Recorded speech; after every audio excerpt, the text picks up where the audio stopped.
Hey there, Stampers. My name is Marcy Ava Warrell, and thank you for joining my channel today. I'm a close to my heart independent consultant here in Fayetteville, North Carolina, and today I just want to show you a pretty simple card using a technique that most of you know how to do and you've probably done as a child, and that's doodling. So to doodle, you don't need anything specific, just a piece of white cardstock. I chose to use 8.5 by 11 today. And these are some examples of doodlings that I have already done. This one, of course, is a complete sheet, and you'll see it was just sort of random. We've got everything from flowers to Saturn to butterflies. I tried to get as creative as I possibly could. And then on this particular one, I kind of stuck more with a floral background, and you'll notice this one's already cut because that's the one that I'm going to use today to show you for the card I made. And with this one, I actually used the accent color green in some of the leaves on the flowers so that would bring out that coloring, as well as just the regular black and white. So you'll see that there. So let's go ahead and get started. So to kind of show you just the basics of doodling, you just need a black pen, or you could actually use navy or red. It really just depends on what it is that you're looking to create. And you just want to start out pretty much kind of random. There isn't really a set design that you must do. So I'm just going to show you a little bit. And then I will actually kind of go from there.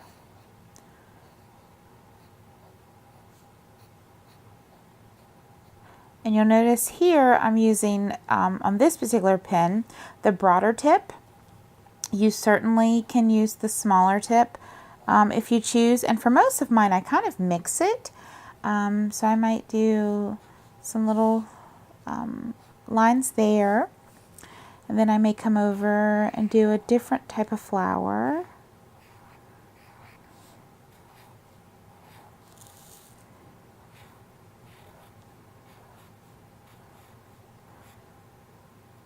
And then just kind of random that. And then I may do a flourish here. And then kind of go from there. And ideally what you want to do is you want to fill up this entire page. And by filling up this entire page, you end up creating almost like a one-sheet wonder. If you're familiar with the one-sheet wonder technique, you'll know that with the one-sheet wonder, you pretty much fill up one complete sheet of paper. And it's usually, like I said, a 12 by 12 or 8.5 by 11, or even sometimes a 6 by 6. And with that, you completely fill it up. That way, when you go to cut it, it's created a pattern for you. And that's, what I try to do here for the most part. I filled in most of the gaps. So after you get your page complete, then you can go in and actually trim down to the size you need. So on the card that I'm actually creating today for you, you'll see I already have my cardstock cut down. This was an 8.5 by 11. I scored it first, so I scored it one direction. And if it depends on it, what type of card you're trying to create. If you're trying to do where it's vertically opening and folding, or if you want to do it sort of more like a horizontal fold. So with this one, you actually have the paper laying on your trimmer, whichever type of trimmer you're doing. And this is the 8.5 by 8.5 side.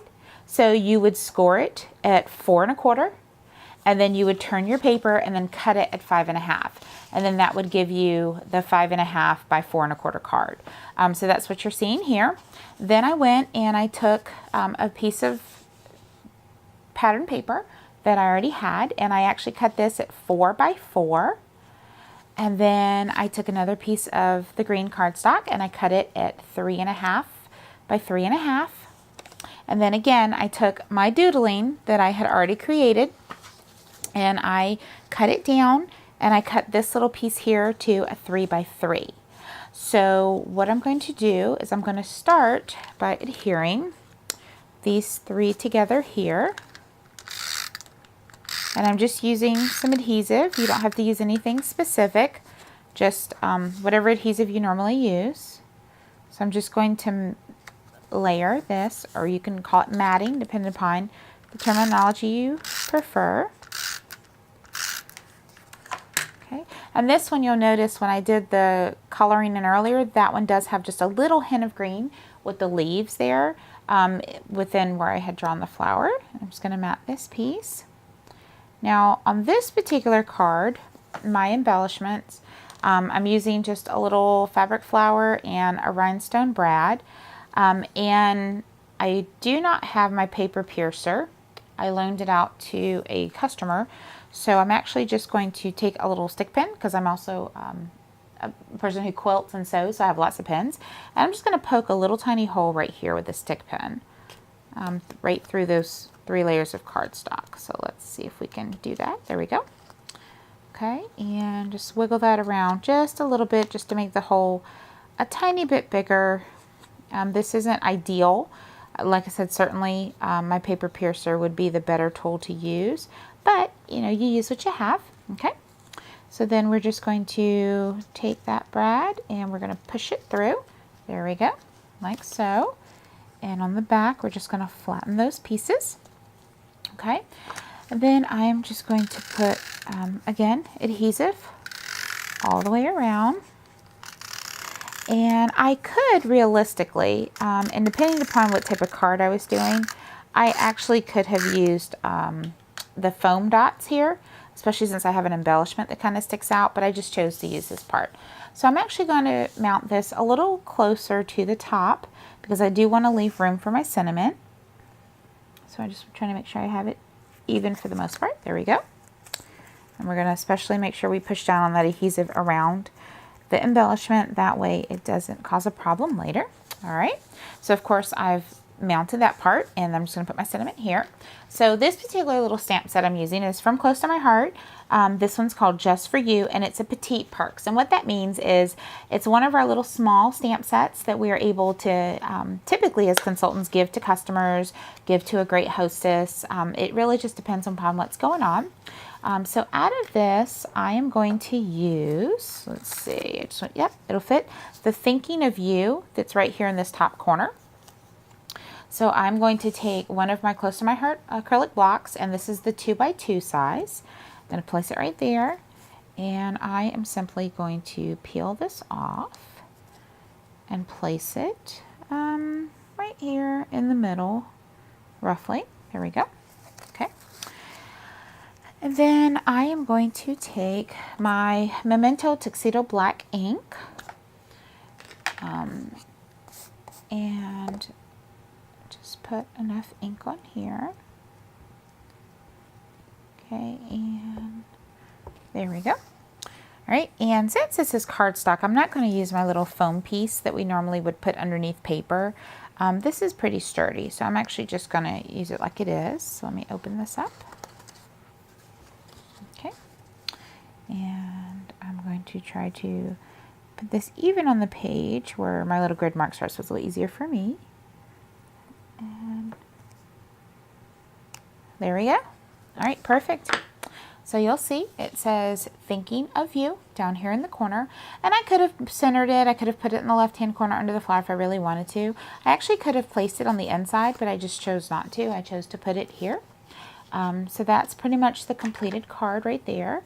And if I was going to do anything, I might put another little sentiment on the inside maybe, or I might would go back with white cardstock and just line the inside, and then maybe take my sponge and my ink, maybe perhaps the black or even just another shade of green, and just go around the edging of that white cardstock if I wanted to. If I wanted to keep it simple, this would work just fine. So I hope that this tutorial was helpful for you, and that you will try and give the doodling a try. Like I said, it's really simple. You don't need anything special, just the white cardstock and a black marker. And you'll see a lot of people actually will use Sharpies. And as long as you protect your surface underneath, the Sharpie will work just fine. So you want to make sure you just have some sort of paper or padding underneath. If you have any questions about this particular little project or any of the other ones that you see on my channel, feel free to message me. I'd love to answer your questions and give my advice where I can. Be sure to subscribe to my channel, check back for more videos, and make sure you check out my blog. I do have lots of ideas and tips and specials that are on the blog. Also on my Facebook page, I do have some as well. And I do try not to put the same things on my blog, on my business page, and then also in my VIP group. I do try to make them a little different so you're not seeing the same stuff everywhere you go. So be sure to check those out. And again, like I said, if you have any questions, feel free to message me. Thank you so much and happy stamping.